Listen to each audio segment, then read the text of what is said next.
Hey guys, this is Sanya from S2H, and today in this Premiere Pro tutorial, I'm going to teach you how to fade music in and out of Premiere Pro.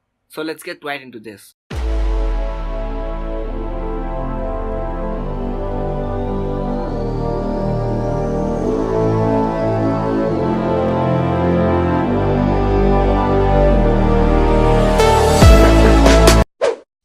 Right off the bat, you guys can see that I've downloaded a stock video with audio in it. You will get something like this when you input it into Premiere Pro. What you have to do is place your cursor here and scroll it upwards until you see this add keyframe icon. You can add keyframe by also pressing the command button on your Mac or control button on your Windows PC. This line here indicates the amount of volume or sound that a particular clip has. Now we're going to fade in and fade out. How we're going to do is by adding keyframe. Say you want to start it from the beginning, keep it to the beginning and select just the audio clip. And you can get this add keyframe button.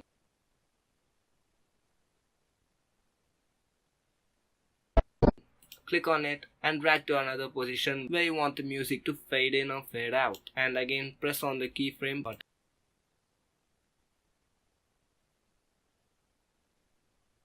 Now you guys can see I can easily move this keyframe. It creates a fade in and fade out effect. So what this basically does is the sound gets increased accordingly to the line.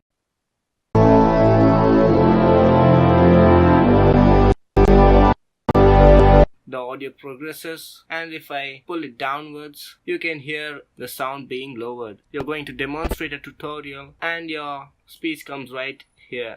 So you can fade the audio from here to here all the way up to the end.